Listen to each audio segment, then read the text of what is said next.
안녕하세요. 사연에 빠지다의 DJ 민영입니다. 오늘 사연은요, 정말 롤러코스터를 타는 것 마냥 읽는 내내 아찔했는데요. 우리 사연자님이 마음이 얼마나 힘드셨을지 상상하는 것조차 괴롭지만 그래도 결국 종착지를 찾아가시는 것을 보며 작게나마 응원을 드리고 싶습니다. 그럼 오늘 사연 함께 만나볼게요.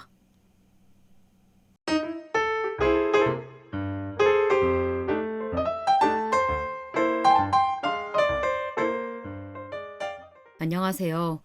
이런 경로로 제 얘기를 해보게 될 줄은 몰랐습니다. 사실 경로나 계기가 뭐가 그렇게 중요할까 싶기도 하네요. 사람이 살면서 힘든 일을 털어놓는다는 건 이유가 무엇이건 대상이 누구건 크게 중요하지 않은 것 같아요. 전 최근에 아주 비참한 상황을 겪다가 아주 가까스로 살아났다고 할까요? 그야말로 구사일생인 상태에 놓이게 된 사람입니다.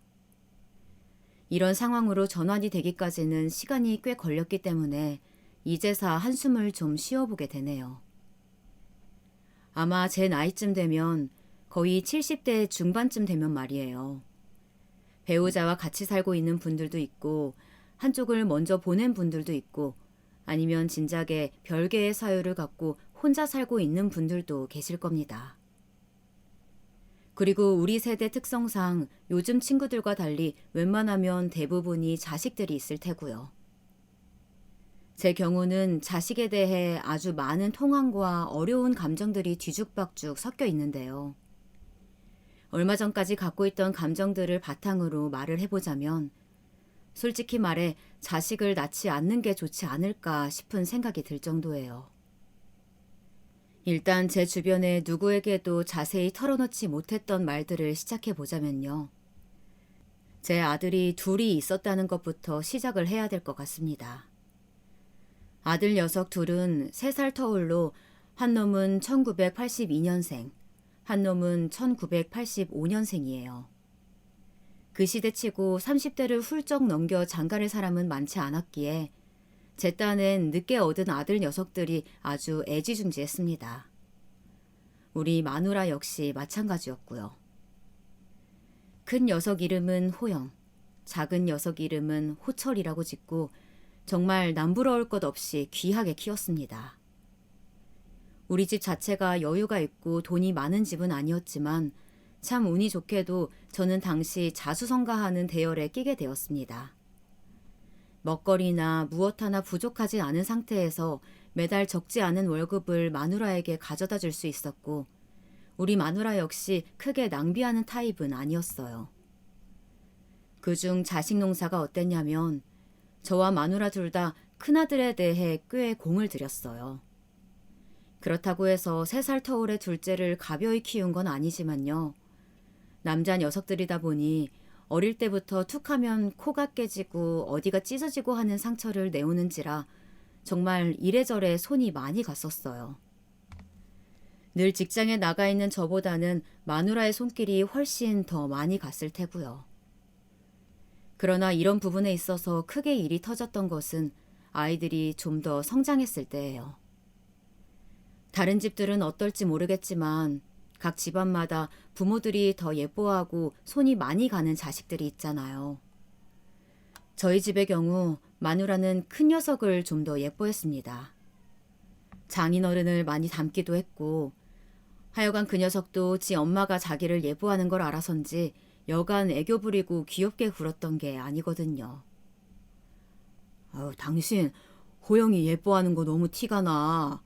그래도 그렇지 이제 군대까지 가 있는 녀석을 갖다가 언제고 그렇게 물고 늘어질 거야. 나중에 장가 보내면 아주 시어머니 역할 독하게 하겠어. 어머 뭐라는 거예요 당신. 내가 시어머니 역할을 하건 안 하건 해봤자 뭐 얼마나 하겠어요. 해봤자 우리 어머니만 할까. 아이고 이런 말실수를 했네. 이러면서 그간의 서름을 툭툭 흘리는 마누라는 결과적으로 우리 어머니가 돌아가실 때에도 끝내 그간의 앙금을 풀지는 못했어요. 당시엔 그게 제일 큰 아쉬움이었는데 이후 닥치게 되던 일을 생각하면 이건 아무것도 아니더군요. 하여간에 우리 마누라는 그렇게나 큰아들을 예뻐했죠. 군대에 가 있을 때 그렇게 사진을 걸어두고 그윽히 바라보고 일주일에 2, 3일간은 큰아들 방에 가서 잘 정도로 어쩌지를 못하더군요. 우리 가족은 그럭저럭 사이가 전체적으로 나쁘지는 않은 편이라 좀 무뚝뚝한 둘째 녀석조차도 가족들끼리 다 움직이는 데에는 늘상 잘 협조하는 편이었어요. 형 면회 가자고 하거나 휴가 나왔을 때 다 같이 어딜 가는 데에도 늘 아무 말 없이 어울렸었거든요. 하지만 평온하다면 평온하고 그다지 무난하지 않다면 않을 수도 있는 우리 일상에 재난이라는 이름보다 더 무섭게 느껴지는 어떤 사건이 들이닥치게 되었습니다. 지금 다시 생각해도 사실 지금에 와서는 꽤나 시간이 경과된 일이긴 합니다만 왜 그런 일이 우리에게 일어난 걸까요? 그런 일이 오지 않았더라면 얼마나 좋았을까. 저와 마누라는 몇 번이나 꿈을 꾸었던 것 같아요.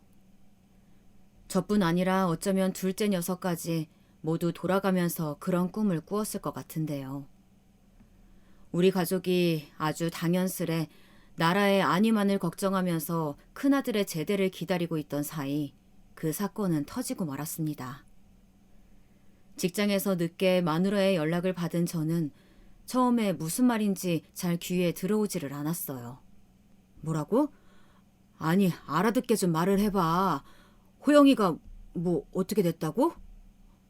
마누라는 그 당시 울지도 않고 말이 여기저기 엉켜서 아주 흐리멍텅하게 뭔가를 표현하고 있었어요. 보다 안 되겠던지 둘째 아들 녀석이 전화기를 낚아채서는 아주 급하게 말을 하더군요. 선명하게 들리는 둘째 녀석, 호철이의 목소리로 저는 똑똑히 듣게 되었어요. 우리 큰아들 녀석이 이제나 저제나 하면서 제대만 기다리고 있던 그 녀석이 말이에요.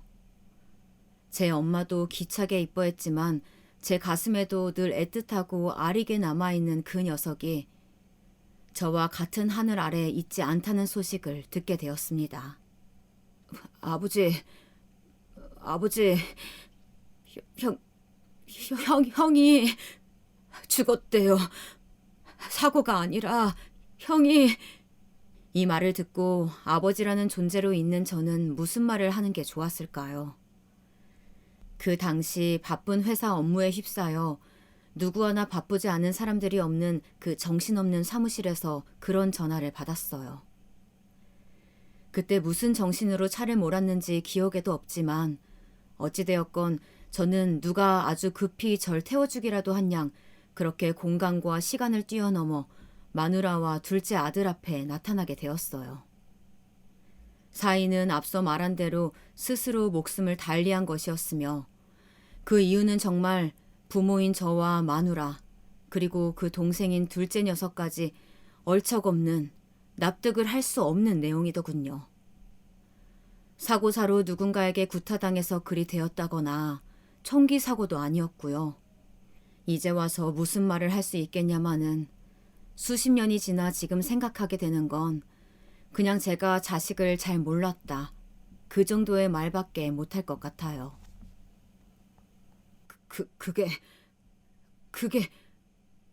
그게 이렇게 된 이유야? 정말이야? 이봐, 당신 말 좀 해봐, 어? 당신은 알 거 아니야. 대답 좀 해보라고. 이때 마누라는 완전히 넋이 나가 있었어요. 결국 자초지적은 이렇더군요. 큰아들 녀석의 부재를 말할 때 주변에게 숱하게 말해오면서도 여전히 내 안에 다듬어지지 않은 이야기이지만 아무튼 여자친구가 바람을 피웠고 이별을 고했고 그게 우리 아들을 상심하게 만들었던 것 같아요. 그것도 아주 친한 친구 녀석이랑 그 여자아이가 연애를 했다나요. 그 또래에 그렇게 한창 청춘의 열매를 맛보던 나이에 그런 일을 겪었다면 상심할 만하다고 볼 수는 있겠어요. 하지만 아들이 생각보다 많이 마음이 어렵구나 하는 생각밖에 들지 않아요. 그 또래 청년들이 볼 땐 저를 이해하지 못하겠지만 그 이후로 자식을 잃게 된 부모인 저로선 도저히 뭐부터 어떻게 원망을 해야 되는지 모르겠더군요. 그나마 저는 사람들 보는 앞에서 울 수는 없었고 속으로 피눈물을 삼켰습니다. 가장 많이 울고 정신을 놓을 것 같았던 마누라 역시 끝끝내 사람들 앞에서 눈물을 보이지 않았어요.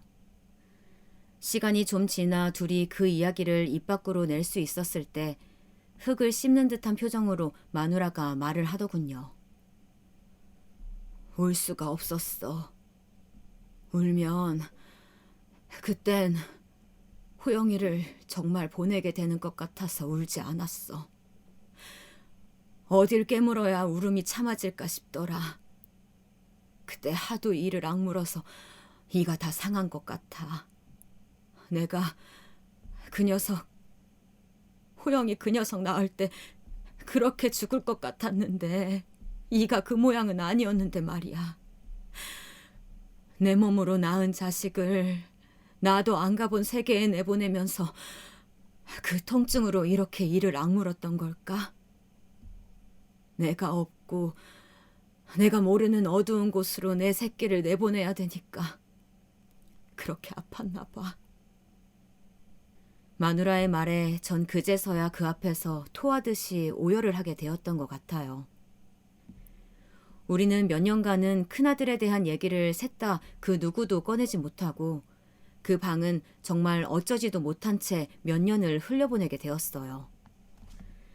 양가에서 하도 성화를 해대는 통에 겨우겨우 그 집을 정리하고 다른 곳으로 이사를 가게 되었고요. 하지만 이러니 저러니 해도 상처는 아물지 않더라고요. 겉으로는 일상이 가고 시계가 움직이고 있고 우리 세 가족 모두 나이는 먹고 있었지만 큰아들이 남긴 그림자는 생각보다 되게 크고 진했어요. 우리 가족 전체를 잡아먹을 듯이 말이에요. 왜냐하면 그런 일을 겪고 난 가정에서 의뢰이 보이는 모습일지도 모르겠는데 이제 하나밖에 남지 않은 둘째 아들 호철이를 애지중지하게 되더군요. 아주 예민할 정도로 저와 마누라는 끼고 살다시피 했고 사업을 한다거나 누구를 만난다거나 뭘 하겠다고 하면 무조건 묻지도 않고 밀어주고 싶었어요. 지금에 와서 생각해보니 이때부터 단단히 잘못되었다 싶기는 하네요. 이제 와서 후회해봤자 무슨 소용이 있겠냐만 시간을 돌릴 수 있다면 이쯤으로 되돌릴 수 있었으면 좋겠어요. 아마 그 무렵 우리의 태도가 문제였는지 아니면 둘째인 호철이가 이미 엇나가고 있었는지 잘 모르겠지만요. 아무튼 호철이는 이때 닥치는 대로 우리에게 이런저런 것들을 요구했었답니다. 아버지, 나 이번에 아는 형이랑 사업하려고 하는데 아버지가 좀 도와줘요. 자금은 이 정도고 이번에 이런 것들을 갖고 와서 투자했는데 진짜 잘 됐대요. 저번이랑 다른 얘기니까 이번엔 나 좀 믿어줘요. 네? 사실 이때 아들이 요구했던 돈은 저에게 그렇게 힘든 금액은 아니었어요. 그런 것들이 눈덩이처럼 불어나서 점점 옥죄는 액수가 될 거란 예상도 안 했던 것은 아니고요. 하지만 어느 정도 컨트롤할 수 있을 거라고 믿었던 게 오만했던 걸까요? 호철이는 얼마 되지 않아서 금세 말아먹게 되었어요. 아버지, 나도 이렇게 될 줄은 몰랐어요. 그 형이 돈을 갖고 그렇게 도망가 버릴 줄은 몰랐다고요. 아버지도 그 형 잘 알잖아요. 아버지가 봐도 그 형 인상 괜찮고 허무맹랑한 소리 같지는 않다고 그랬잖아요. 이거 내 잘못만은 아니에요. 나도 힘들어요, 아버지. 아들은 제게 이렇게 말을 했는데 아무래도 이때쯤은 짠한 마음이 많이 있었어요. 군대에서 멋대로 그렇게 목숨을 달리해버린 지 형을 두고 자기도 괴로웠을 거고 그런데도 꿋꿋하게 군대를 다녀왔거든요. 혹시 우리가 불안할까봐 연락도 편지도 자주 했었고 그저 조금 영특하지 못하고 감정이 많이 앞서가는 아들일 거라고 생각을 했어요. 하지만 저는 큰아들도 둘째 아들도 모두 제 자식이지만 그 아이들을 잘 몰랐던 것 같아요. 어딘가 조금 덜렁대는 구석이 있어도 제 형처럼 우리를 떠나주지만은 않아주길 바랬답니다. 호철이에게 바라는 것은 그거 하나뿐이었어요. 그래서 호철이가 요구하는 내용들이나 뭔가를 결정할 때에는 늘 빠짐없이 다 해주고 싶었던 거고요. 그러다가 조금 정착해서 회사를 하나 다니는가 싶더니 제 기억엔 아마 거기가 가장 오래 다녔던 회사였던 것 같아요. 한 2년 차쯤 되었을까요? 조용히 다니는 것 같더니 또 갑자기 돌발스러운 내용을 갖고 온 거예요. 엄마, 아버지, 저 결혼해야 될 것 같아요. 저와 마누라야 늘 가슴에 큰아들을 묻고 있었고 큰아들의 나이를 세고 있었어요.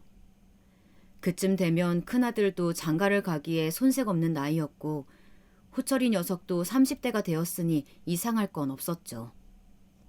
그런데 너무 갑작스러운 데다가 난데없이 이런 얘기까지 하지 뭐예요. 애가 생겼어요. 그래서 조금 빨리 해야 될 것 같아요.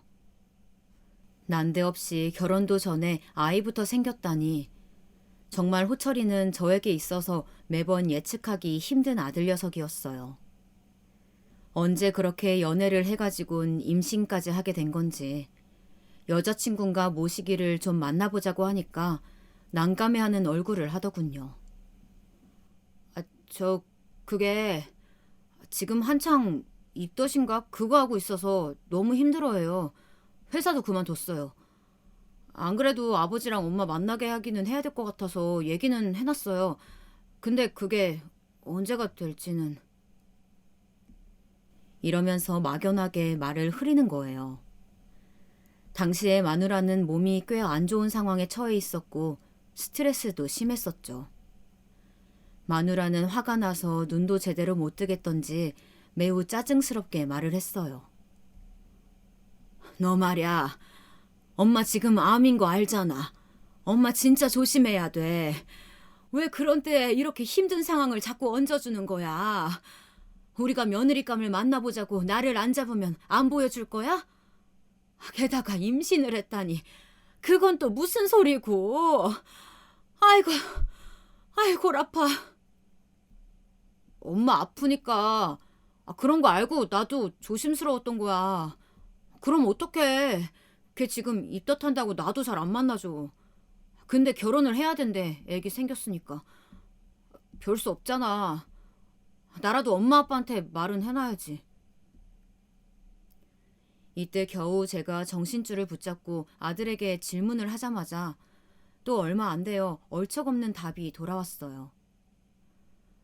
근데 왜 우리한테만 얘기하냐? 그 아가씨 부모님은 양쪽에 다 알려야 하는 거 아니야? 호철이 녀석은 이때 우물쭈물 거리더니 눈치를 보더라고요.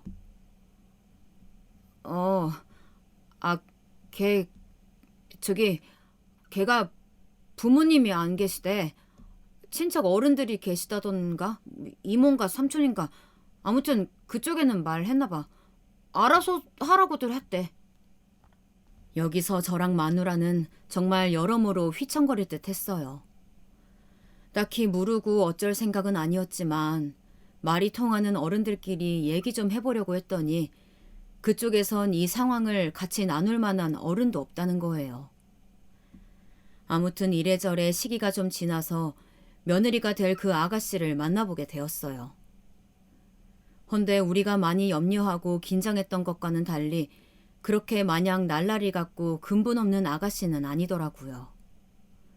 배가 나온 티가 겨우 날까 말까한 발그레하게 수줍은 표정으로 아주 참한 인상을 갖고 있는 아가씨더군요. 안녕하세요. 아버님, 어머님. 처음 뵙겠습니다. 김진이라고 합니다. 그러면서 대뜸 우리에게 죄송하다는 말을 하는 거예요.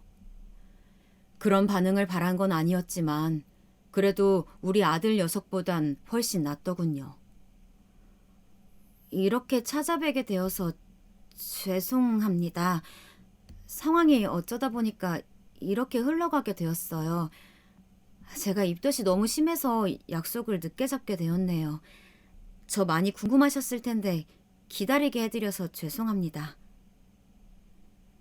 그러면서 처음 뵙는 부모님께 선물을 준비했다면서 작은 커피잔 세트와 함께 과일을 사왔더군요.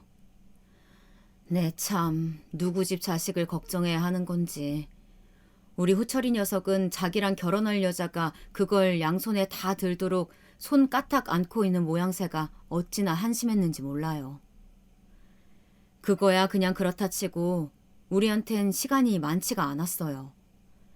마누라도 치료가 복잡한 상태였고 그 아가씨도 배가 나오기 전에는 결혼식을 올려야 했거든요. 일정들을 쭉쭉 당겨서 어떻게든 맞춰보겠다고 중간에 저만 아주 박터지게 고생을 해가며 알아봤던 것 같아요.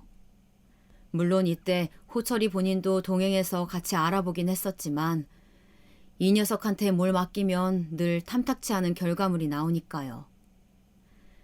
마누라는 몸 회복하기도 힘들고 번거롭던 차에 한 번은 이런 말을 하더군요. 그 말에 묘하게 슬픈 기분이 들었어요. 어쩌면 훗날을 위해 준비해야 될 마음가짐이기도 했었고요. 여보, 나 처음엔 호철이가 어디서 애를 만들어 왔다길래 이 자식 진짜 어디까지 속을 썩이나 싶었거든. 근데 꼭 그렇지만도 않아. 얼마 전에 나 일어서는데 앞이 어지라면서 뿌옇게 안 보이더라고. 그때 덜컥 겁이 나는 거야. 내가 지금 회복기에 있고 촉이라고 하니까 겁먹을 건 없지만 그래도 암이라는 단어를 들은 순간부터 나는 많이 약해졌어. 그래도 호철이라도 뭔가 자꾸 단계를 건너고 있으니까 그거라도 봐서 다행이란 생각이 들더라고. 마누라의 말을 요약해보자면 자기 앞일이 어찌 될지 모르는데 그나마 아들이 조금이라도 효도를 한 것 같다는 얘기였어요. 생각을 바꿔서 해보니까 그렇다는 건데 저도 그 말에 살짝은 동의를 했답니다. 이후에 마누라는 멀쩡히 호철이의 결혼식도 보고 패백도 보고 손주 낳는 것까지 무던히도 봤어요. 그렇게 시기를 지켜보면서 향후 어찌 되는지 보고 있던 차에 암에 걸렸다 회복하고 좀 시간이 지났다는 걸 까먹고 있을 쯤 또다시 검은 빛이 드리워지더군요. 큰아들을 보내고 많은 풍파를 겪으면서 살아왔지만 진짜 제 앞길이 어두워지기 시작한 건 이때가 아닐까요? 마누라는 돌연 몸이 안 좋아지면서 손주를 안아보는 것도 힘들 정도로 괴로운 상태가 되었습니다. 내가 가서 애기도 봐주고 분유도 먹이고 그래야 되는데 어떡하지 여보? 걔네들은 진짜 아무것도 할 줄 몰라. 그나마 새 애기가 말귀가 통하는데 우리 손주 크는 것 더 보고 가야 하는데. 이런 약한 소리를 하고 있는 모습을 보면서 전 단순히 슬픔이나 놀라움을 느낀 게 아니라 무언가 마음의 준비를 해야 될 것 같다는 직감이 왔어요. 왠지 이제 더 이상 마누라에게 회복이나 치료나 뭔가가 더 이어지지 않을 것 같다는 예감이 드는 거예요. 그냥 그런 절차가 우리 사이에 아무런 소용이 없고 또 등장하지 않을 것 같은 생각이 들더군요. 그 예상은 맞아떨어졌고 마누라는 저렇게 괴로움을 토로한 지 1년도 안 되어 믿을 수 없을 정도로 거짓말처럼 제 곁을 떠났어요. 당시 며느리가 어린 손주를 자기 친척집에 맡기고는 제 시어머니 장례를 신경 쓰느라 많이 고생을 했었죠. 호철이도 마찬가지였지만 아무튼 전 여러모로 마음 잡기가 힘들더군요. 당시 호철이 녀석이 하는 말을 들어보니 내심 이런 시기에 며느리가 있다는 게 다행이란 생각도 들었어요. 아버지, 어제 온 친구가 그러는데 자기가 결혼하길 잘했다고 느꼈던 게 자기 부모님 장례식 할 때였다고 하네. 자기는 온종일 넋이 나가서 정신을 못 차리는데 와이프가 그렇게 하나부터 열까지 다 뒤치다꺼리를 해주고 냉정하게 봐주었나 봐. 나도 저 사람 없었으면 마음 너무 힘들었을 것 같아. 엄마가 이렇게 갑자기 갈 줄 몰랐으니까. 정말 이제는 천지 아래 저와 아들만 그렇게 핏줄로서 남아있는 셈이었어요. 그런 와중에 호철이 말맞다나 며느리는 물심양면으로 우리 부자를 위해서 장래의 모든 행사들을 담당하고 열심히 뛰어다녔어요. 우리 아들보다 2살 위였는데 누나라서 그런진 몰라도 참 야무지고 모든 걸 완벽하게 해내려는 구석이 있더라고요. 사실 미덥지 않은 건 호철이었지 결혼 하나만큼은 정말 잘했다는 생각이 들었어요. 돈 헤프게 쓰고 관리 못하는 이 녀석 주머니도 다 알아서 챙겨주고 있지. 손주 하나 낳아서도 요즘 애답지 않게 물려 입히면서 아낄 줄 알더라고요. 아버님, 이거 가져가세요. 저번에 주신 선물 봉투 다시 쓰실 일 있으면 쓰세요. 제가 다시 예쁘게 잘 접어놨어요.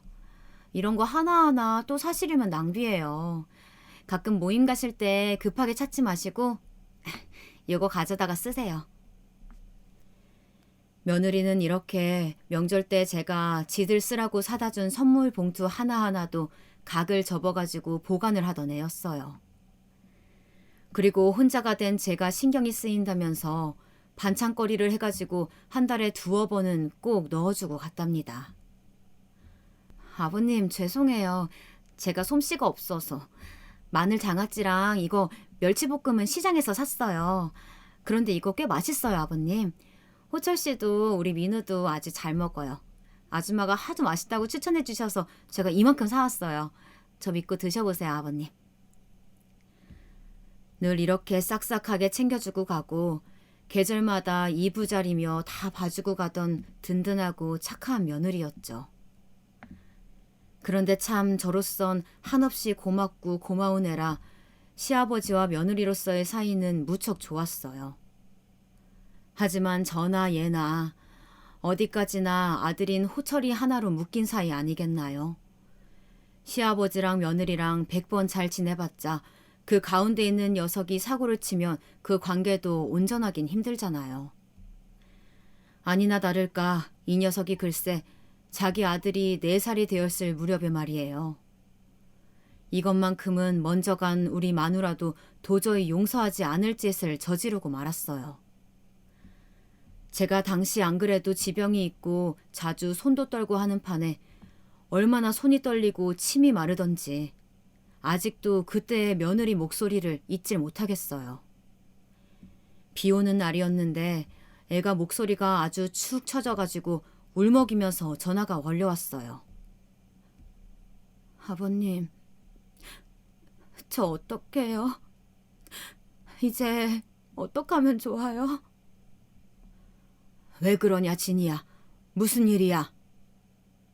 일하던 중에 급히 전화를 받고 왜 그런가 했더니 정말 어쩜 이놈의 호철이 녀석은 왜 이렇게 제 발등을 찍어대는 건지 대체 어디까지 살을 내주고 뼈를 내줘야 사고를 안 칠지 가늠도 안 되더군요.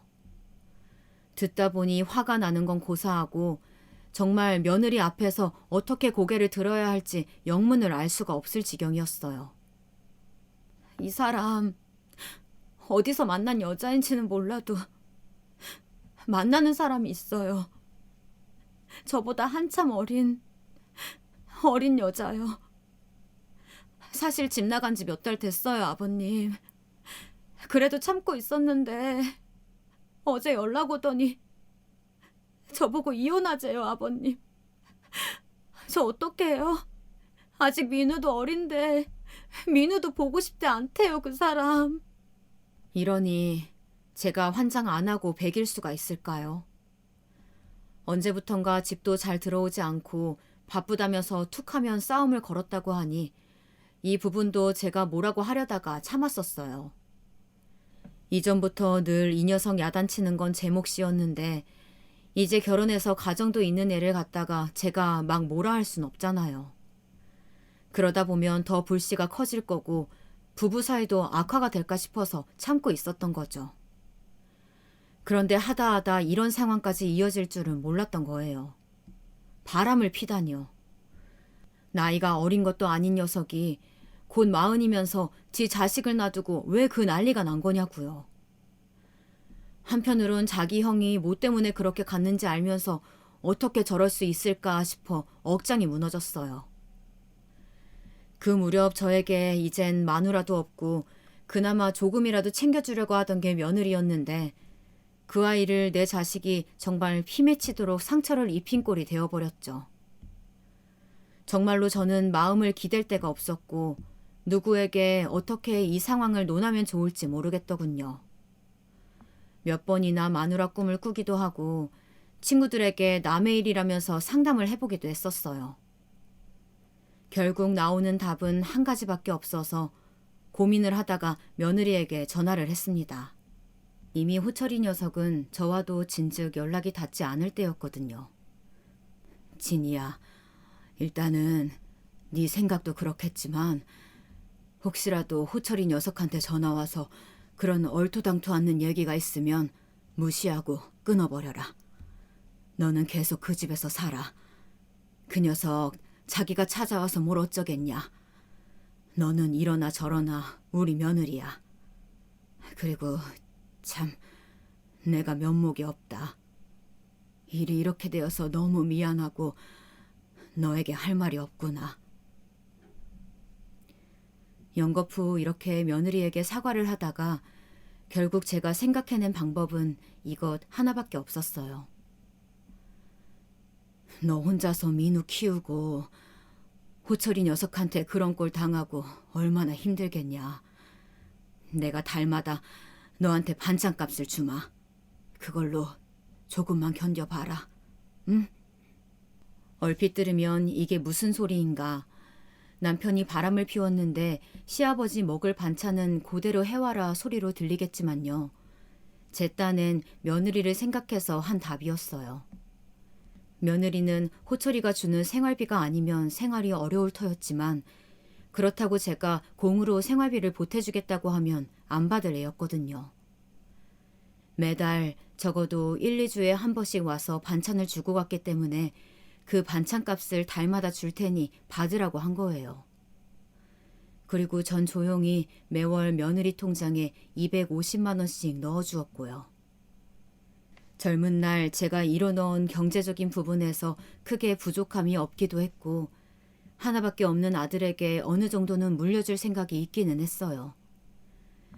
그 금액에 비해선 턱없이 부족한 금액이긴 했지만 그냥 미리 조금씩 준다고 생각하고 이렇게 이어서 주었죠. 며느리는 처음에는 계속 거절하다가 나중엔 정말 일자리를 구하기도 어렵고 호철이와의 연결도 어려운지 결국 받기로 했답니다. 그러나 이 시기는 그렇게 길지 않았어요. 한 1년도 되지 않았고 그 말인즉슨 그 망할 놈의 녀석은 그때까지도 지 마누라한테나 지 아비인 저한테도 코빼기도 내비치지 않았다는 뜻인데요. 아무튼 그쯤 며느리가 큰 결심했다는 듯 저에게 어렵게 말을 털어놓더군요. 그런데다가 귀를 의심할 만한 상황에 도대체 저는 언제쯤 마음이 편해질 수 있을지 대책이 나오질 않더라고요. 뭐? 어디가 아프다고? 저 계속 몸 안 좋았어요, 아버님. 그거 호철 씨도 알았을 텐데. 아니에요. 이런 얘기 이제 소용없죠. 아무튼 저 혼자서는 민우랑 같이 있기가 힘드네요, 아버님. 저희 외삼촌이 외숙모도 계시고 하니까 그쪽으로 내려오라고 하셨어요. 저도 이제 너무 힘들어서 누구 보살핌을 좀 받았으면 해요. 민우 학교 가려면 아직 1년 정도 남았으니까 그 기간만이라도 조금이라도 쉬고 싶어요, 아버님. 사실 지금 아주 많이 안 좋대요, 몸이. 이런 청천벽력 같은 소리를 들으며 정신이 없다가도 한편으론 끄트망으로 향하던 그 말을 들으면서 저도 괜히 동감이 되더라고요. 저야말로 누군가에게 보살핌을 받았으면 하는 생각이 들었어요. 자식 농사를 어디서부터 왜 어떻게 잘못 지어서 이렇게 힘든 건지 모르겠지만 아무튼 큰아들을 기점으로 해서 연신 터지던 사고들을 어떻게 주워 담아야 했을지 제 인생이 너무 저에게 가파르게만 느껴지더군요. 아무튼 별 수가 있겠나요? 그렇게 해서 내려가겠다는 며느리를 잡을 순 없었어요. 자기도 얼마나 상심이 크고 위로받고 싶었겠어요.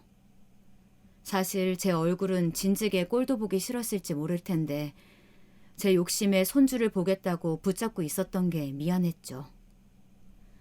결국 그렇게 되어 며느리와 손주도 집을 정리하고 자취를 감췄고 저는 정말 오롯이 혼자 남게 되었어요. 이런 상황을 견딜 수가 없어서 둘러보던 중에 연락을 띄엄띄엄 하던 친구들과 만났었죠. 이 중 두어 명이 사별을 하고 혼자 살고 있는데 아들 집 근처에 가서 산다든지 혹은 실버타운에 들어갈 계획을 갖고 있더군요. 저는 당연히 전자 쪽은 성사가 될 수 없으니 후자 쪽이 저에게 맞다는 생각이 들었어요. 나름 주변에서 인맥도 좋고 많은 부분에서 늘 앞서가던 친구라 그 친구의 추천을 받아서 저도 여러모로 안정되고 괜찮은 곳을 알아보게 되었죠. 보증금부터 해서 기본 평수나 월세와 식비 등등 여러 보로 찾아보고 마음에 드는 곳을 골랐는데요. 남들이 볼 때에는 몰라도 제 기준에서는 그렇게 무리한 상태는 아니었어요.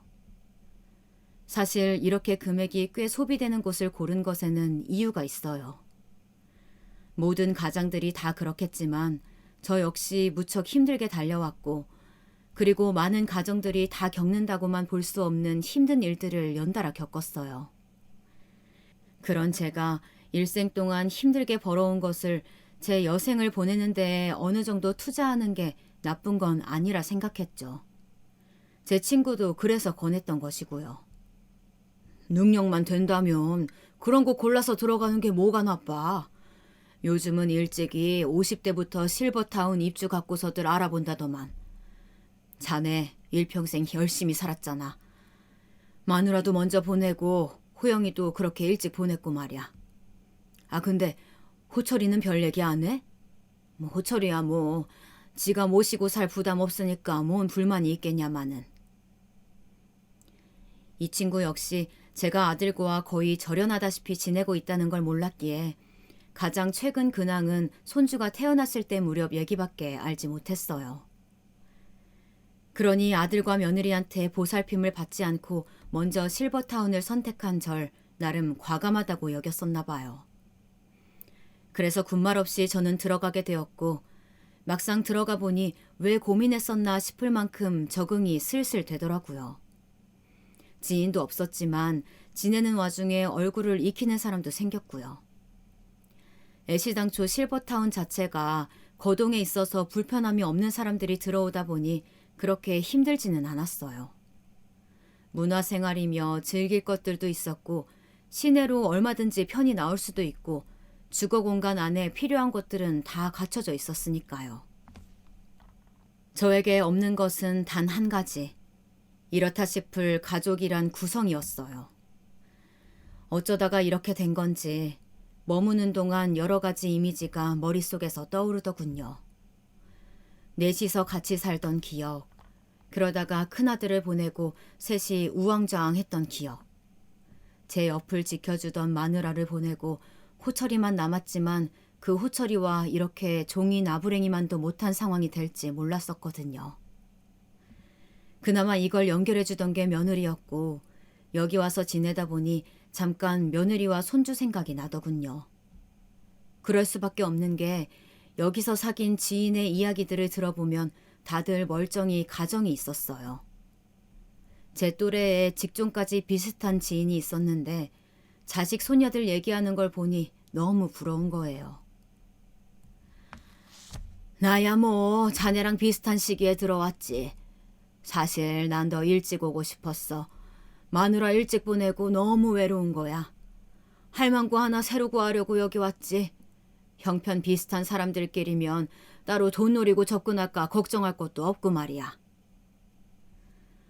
이 사람은 농담인지 아닌지 구분이 잘 안 가긴 했지만 아무튼 저랑 다른 게 있다면 자식이랑 손녀와 자주 영상통화도 하고 얼굴을 보더라고요. 그게 너무 부러웠던 거로 저도 좀 지나서 며느리에게 연락을 해봤어요. 그런데 웬일인지 며느리가 아닌 나이 든 남자가 전화를 받는 거예요. 누구? 우리 지인이 시아버지 되는 사람? 허허, 참, 내가 어이가 없네. 우리 지니 서방은 바람나서 나가버렸다면서요. 알고 보니 며느리가 신세를 지고 있다던 친정 외삼촌이었던 거예요. 제가 전화를 걸었던 자체만으로도 아주 치가 떨리는지 목소리가 썩 곱지는 않았어요.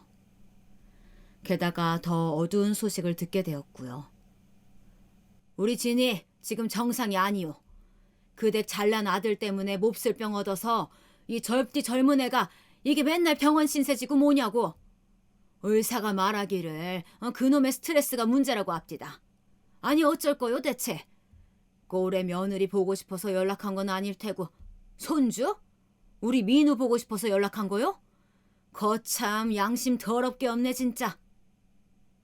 화가 날 대로 난 며느리의 외삼촌의 대화 내용을 종합해보자면 저를 향한 분노도 분노였지만 며느리의 건강 상태가 매우 나쁘다고 했어요.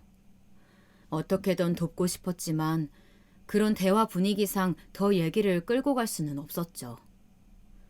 과장해서 말한 것인지는 몰라도 오늘 내일 한다며 큰 병에 걸려 고생한다고 하는 걸 보니 가슴이 뜯길 듯 아프더군요. 대체 무슨 병이길래 혹시나 우리 마누라가 알았던 암이나 그런 것은 아닌지 물어보고 싶었어요. 그리고 그런 어수선한 분위기 안에서 자라고 있을 손주는 어떨지 많은 염려가 있었지만 그 외삼촌 말 맞다나 제 스스로가 너무 양심 없게 느껴지더군요. 기껏 용기 내어 연락을 했지만 얻은 것은 그 무엇도 없이 제 현 주소만 비참하게 확인할 뿐이었어요. 그렇게 지내는 와중 남들 눈에는 제가 적당한 경제력을 가지고 노후를 여유 있게 보내는 것처럼 보일지 몰라도요. 여러모로 결핍된 게 참으로 많았어요. 가정도 무엇도 뭣도 없이 나라는 인간이 그간 벌고 벌었던 돈이라는 뼈대만 남아있을 뿐이었죠. 그 안을 갖추는 살덩이는 진즉에 다 사라져버린 지 오래였으니 너무 외롭고 마음이 공허하더군요. 그러나 저에게 있어서 이런 외로움을 느꼈던 것도 사치라는 것을 저는 몇 달 지나 절절하게 깨닫게 되었어요. 오죽하면 그나마 가진 것에 감사할 줄 몰라서 이 지경까지 바닥을 치게 된 것인가 하는 생각까지 하게 되었습니다. 극단적인 생각이 머리를 스쳐간 적도 있었으니 참으로 전쟁 같은 때를 보냈다 싶네요. 앞서 제가 느꼈던 결핍감도 심각하게 괴로웠던 것은 맞습니다만 나이가 들어 나를 봐줄 가족 하나 없이 심지어 돈이 어중간한 게 아니고 아예 없는 수준이 된다면 그렇게 맞는 노후가 얼마나 공포스럽고 끔찍한 것인지 경험을 하게 되었거든요. 원체 태어나기를 어려운 환경도 아니었으며 자수성가라고 하면 자수성가라고 할 수 있을 정도로 개인적인 부를 이룬 제 입장에서 나이가 70이 넘어 그런 환경에 떨어진다는 건 상상도 할 수 없는 일이었어요. 하지만 저는 실제로 풍족한 실버타운 생활을 하던 중에 검은 손길에 이끌려 추락을 하게 되었습니다. 강남 근저에 있는 그 좋은 터지에서 일순간 서울역 노숙자로 전락해버리게 되었어요. 다시 생각해도 어이가 없고 웃음이 나오고 실제로 그 상황에서 저는 소리를 질러가며 노숙자들 틈에서 통곡을 하기도 했었습니다. 어쩌면 자식이라는 것은 이렇게 부모를 사지로 몰아내기도 하는 존재란 말인가요? 제 자식만 그런 거라고 생각하며 살기에 너무 분할 정도로 호철이 그 녀석으로 인해 전 2번 다시 경험하고 싶지 않을 끔찍한 일을 겪어버렸어요. 아버지 저예요, 호철이. 지금 어디 계세요?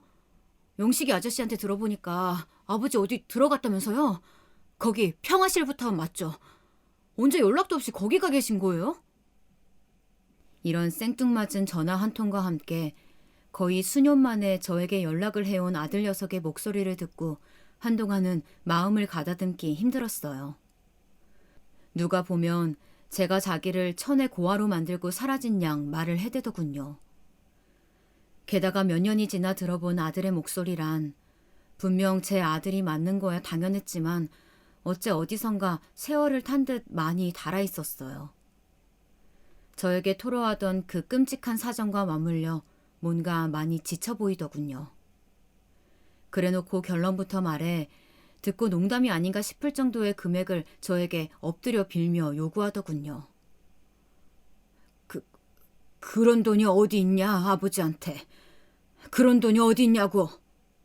당연히 처음에야 이렇게 외면을 하고 얘기를 끊어버렸지만 호철이 녀석이 정말 누가 옆에서 누군가 괴롭히기라도 하듯 빚더미에서 헤어나올 수 없다며 비명을 질러대던 걸 잊을 수가 없었어요.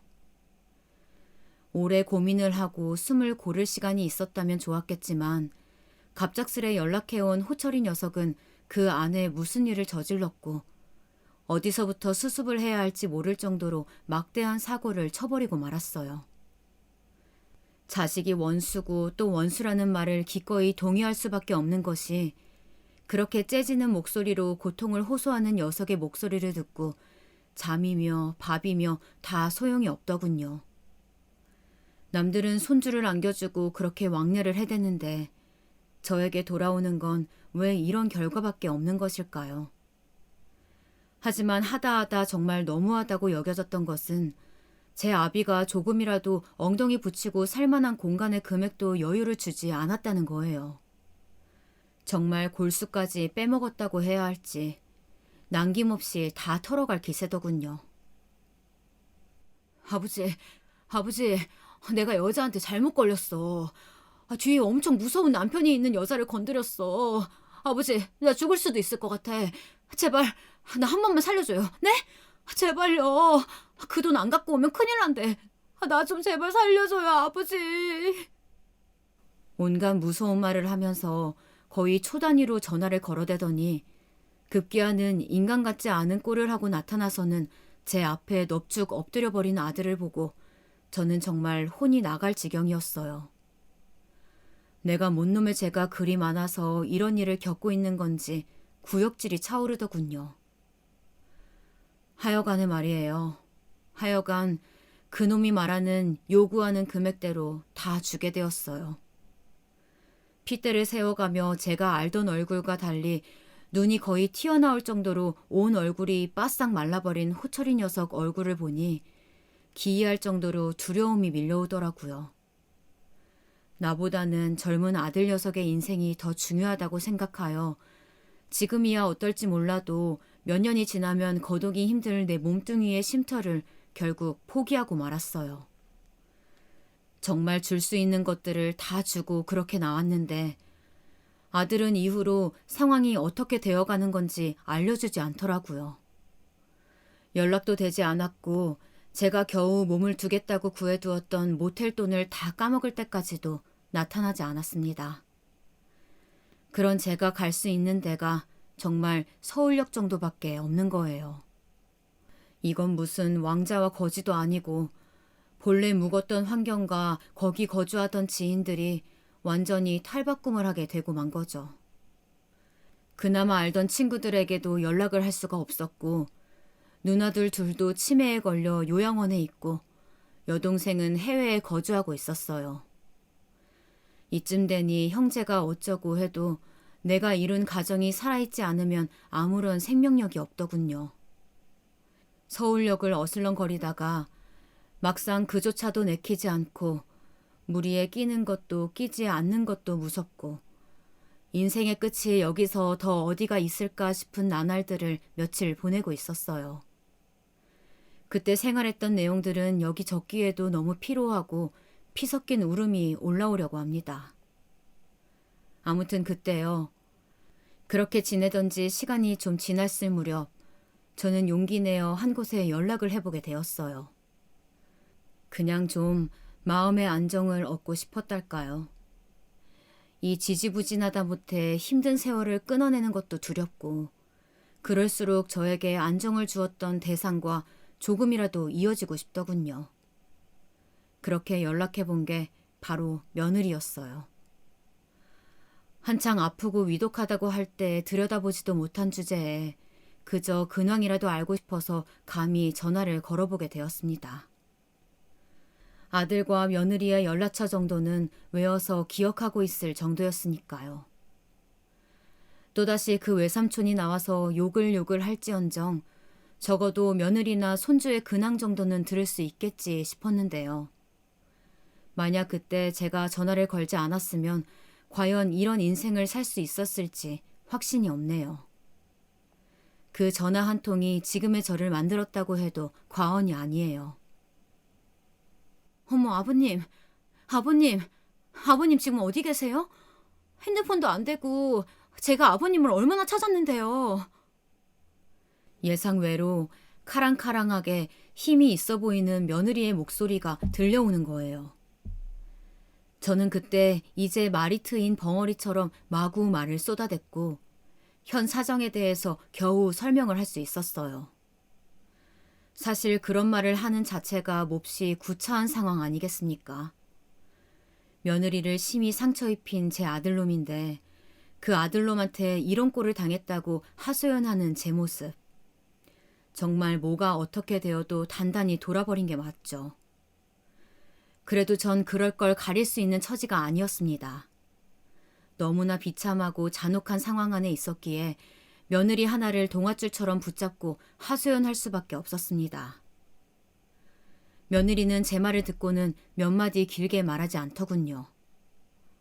아버님, 저기 일단 택시를 타시겠어요? 제가 주소를 알려드릴게요. 어디 적으실 데가 있으실까요?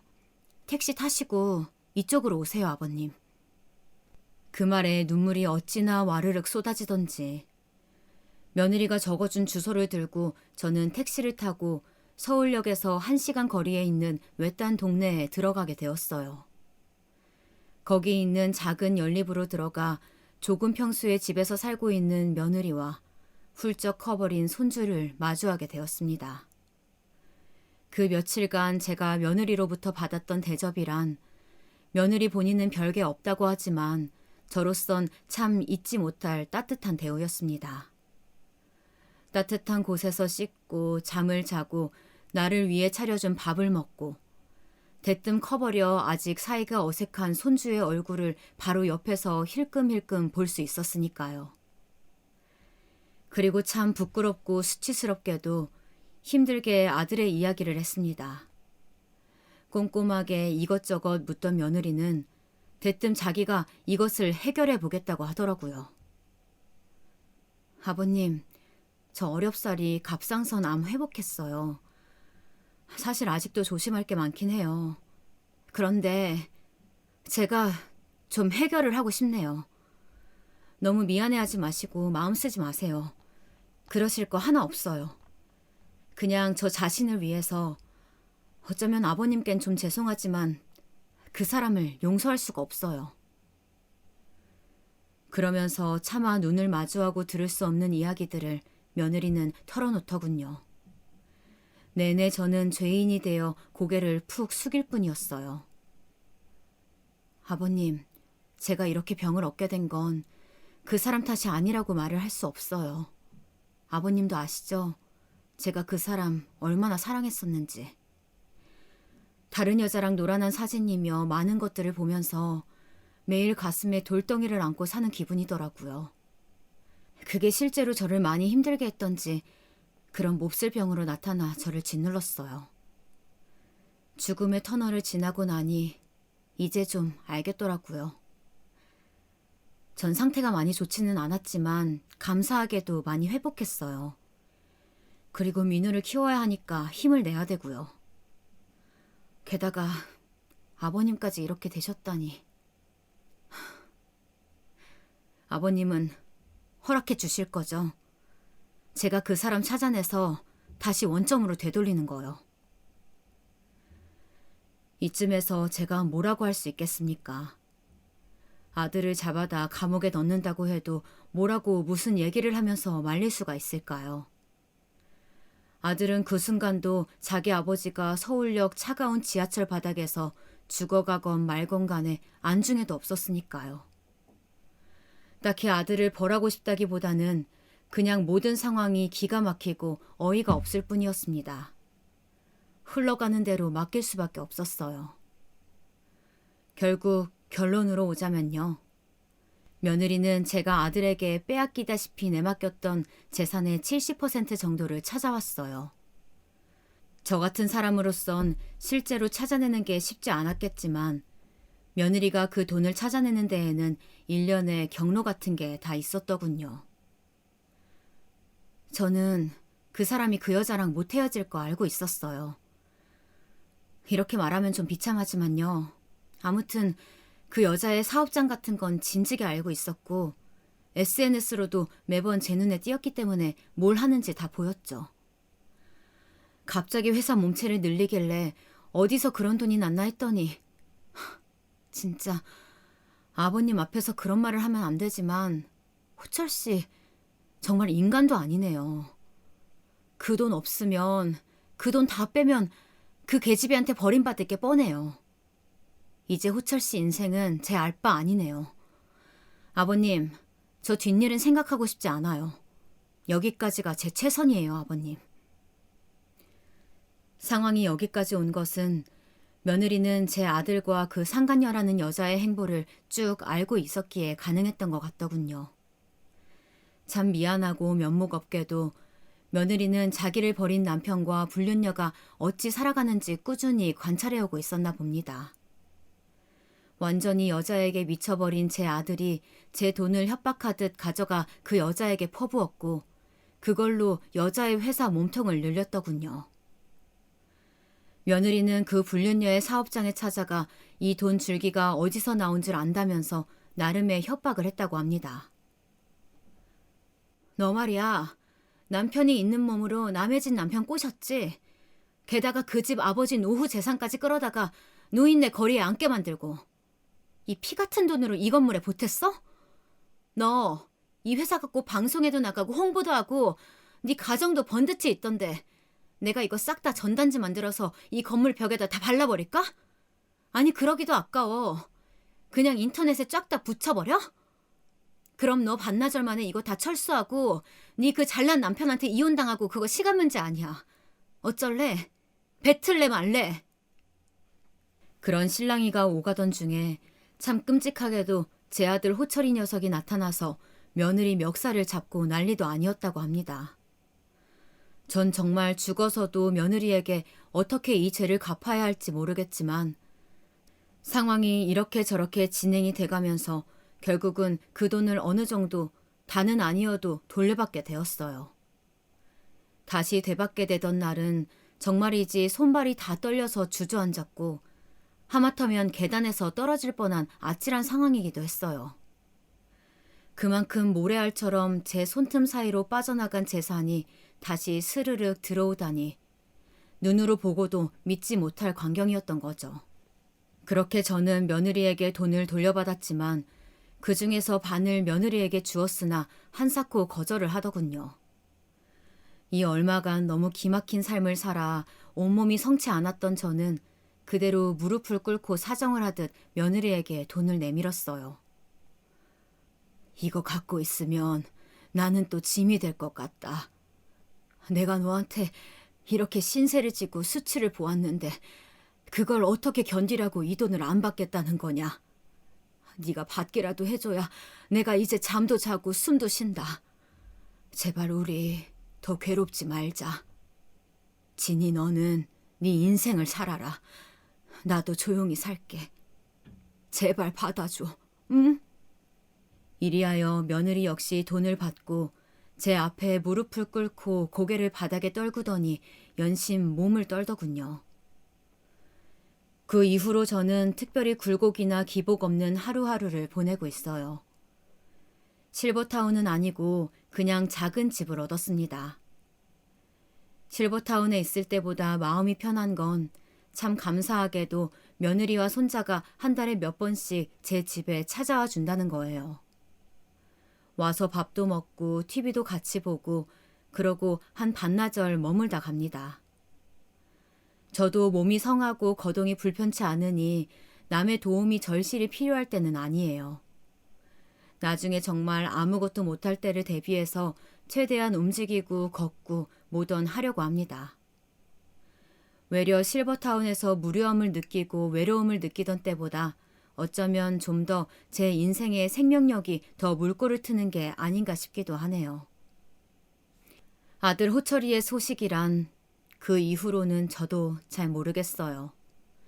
며느리와 엎치락 뒤치락하며 심한 마찰이 있었다던 이후로 원래도 연락이 없었지만 여전히 없더군요. 한동안은 아들의 근황에 대해 저도 잠깐은 신경을 꺼두고 싶어요. 그 얼마간 치를 떨며 자식을 원망하고 이를 갈았던 시기를 생각하니 차라리 낳지 않는 게 좋았을 것 같다는 생각을 하며 살기보단 그저 스위치를 끄고 싶습니다. 바라건대 그저 이런 상태로 제 여생이 조용히 흘렀으면 합니다. 다른 분들은 어떠신가요? 살만하십니까? 아니면 죽지 못해 사십니까?